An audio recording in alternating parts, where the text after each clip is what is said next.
お子さんとテレビ見てニュースを見てる時にね、本当にこれ私たちその立場だったらどうなんだろうね、なんか私たちできることないかな、でそういうことを話し合いをするだけでも、おそらくそれを聞いて育ったお子さんは自分の友達、自分の知り合い、自分の家族っていうところを超えてね、多くの生きとし生ける生き物が苦しんでいるという声に耳を傾ける子になるはずです。それが非。次に自力者の喜という心で、これは喜びの字を書きます。喜ぶという字を書きます。でこの自力者の喜というのは何かというと、誰かがいいことがあった、嬉しいことがあった、賞をもらった、ね、そういう時に一緒になって喜ぶっていうことです、ね、人間って誰かが喜んでるとそれを喜ぶ気持ちを持っているのに、これがね、自分の友達だったり知り合いだったりすると余計ね、例えばすごい誰々が昇進したんだよ、学校でね、学校でとか会社で昇給したんだよ、昇進したんだよ、すごい賞をもらったんだよ。小さい子たちって自分の友達がもらった賞を自分のことのようにね、誰々君こう賞を取ったんだよ、すごいでしょって言ってすごい喜ぶんです。でもだんだん大きくなってくると、どこかでね、誰かがいい思いをした、誰かがいいことがあった、お金が儲かったとか、彼女ができた、彼氏ができた、就職したって、いい会社に入った、いい学校に入ったとかっていうと、どっかで妬ましいで、心の底から喜べないっていうね、そういったこうひねくれ者の自分がいたりするんです、ね、ですから自分が嬉しかったことも喜ぶ、もちろんね、だけれども他の人が良かったことも一緒になって喜んであげるから私関わりに愛のある人って言いますかね、いろいろ子どもたちを指導したりとか、大人の人たちに対してもこうセミナーをやったりとかね、そういったことも講演会をやったりとか、そういうこともあるんですけど、一番最初に練習していただくのは拍手です。みんなね、拍手を一生懸命しない。誰かがすごいこう頑張ったりとかいいことがあった時にいろいろな拍手ができる、ね、なんかこうやって冷めた拍手をするんです。子供でももっとね、なんかすっごい大きくうわーっていう拍手を、本当にその拍手を送るつもりがあるんだったら練習をするでしょうね。そういう誰かがいいことがあった時に一緒になって喜ぶっていう心を育て、そのような応援の態度をやっぱり育てていく、ね、そういったことも何かね、お子さんとテレビ見てる時でも映画見てる時でも、友達の話を子供がした時でも「すごいね、それよかったね」って一緒になって喜んであげるっていうことが自力者の喜という心を育てます。で、人のことを本気で喜んであげられるって、人の良かったことを喜んであげられるっていう人はやっぱり自分が良かったことがあった時に喜ばれる人になるんですね。それが喜。最後自力者の捨ということなんですけど、捨というのは捨てるという字を書きます。で、この捨てるというのはどういう心か。これはね、感情的にならないっていうことが捨です。私たちの心というのは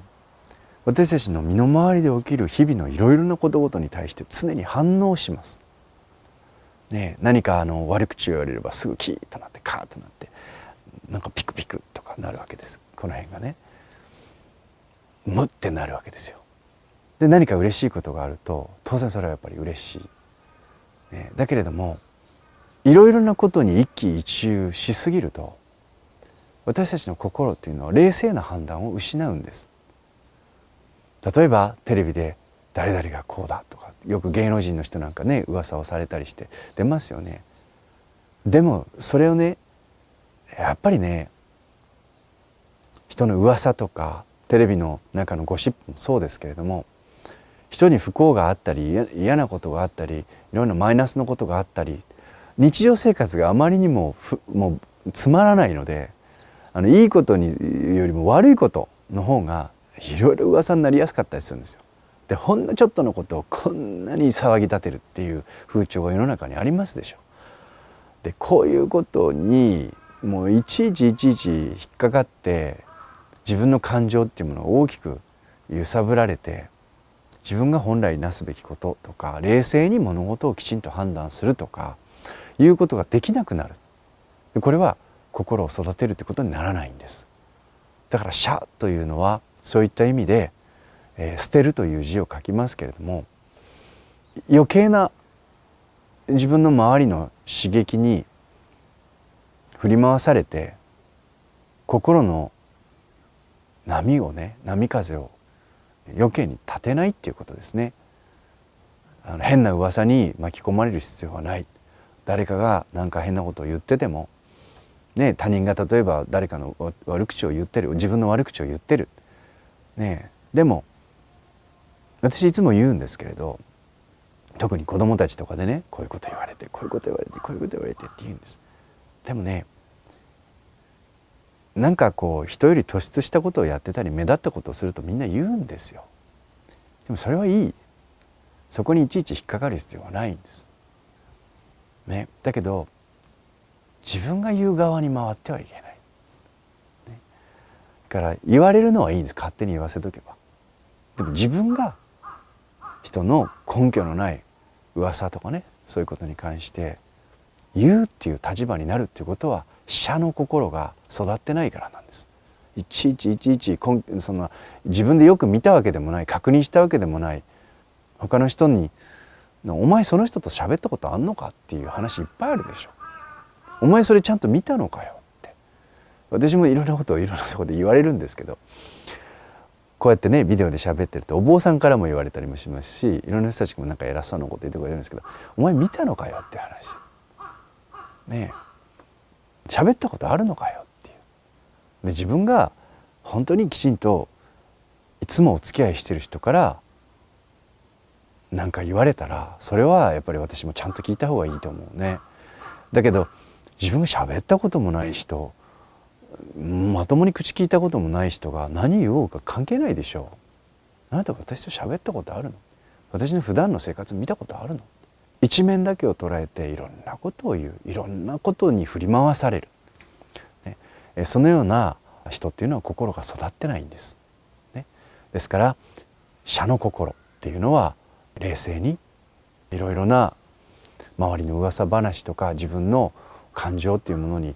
変に振り回されないで、きちんとやるべきことを見て、見るべきことを見て、そして自分の心を勝手に暴れさせない、それが捨の心です。以上4つね、慈悲喜捨という4つの心というものが仏教の中で語られてます。で、心さんがおっしゃっているように、私が話すこともそうですし、仏教の中で語られていることは難しいことは言ってないと思うんです。難しいことっていうか、聞いたことがないことは言ってないようなことばっかりなんですね。聞いたら簡単そうなことなんです。でも3歳の子供でも理解できるのに80歳の老人でもできないっていう教えが仏教です。じゃあ実際それできるって言ったらできないです。私もできない。だからそれをね、ただ教えを知ってるっていうことが強いんです。ああいかんな、慈悲喜捨の心っていうのを育てなきゃなっていうことを何回も何回も忘れて、何回も何回も思い出して、でもちょっとずつ死ぬまでの間に心を育てていきましょうよっていうのが今回の心さんのどうやったら心を育てていくことができますかっていうご質問に対しての一つの回答です。ね、で、何かおすすめの本があればっていうことだったんですけれど、まあ本はいっぱいありますよ。ね、ですからこれがおすすめですっていう一冊を取り上げて出すことはしませんけれど、今私がお話ししたことの中だけでも4つあります。いい話をいっぱい集めるというよりも、心さんが今聞いた4つのね慈悲喜捨の中の1個でもいいから、全部実践するの難しいので1個でもいいので、実践を具体的にしてみてください、ね。きっとちょっとずつお子さんと一緒に心が育ってくると思います。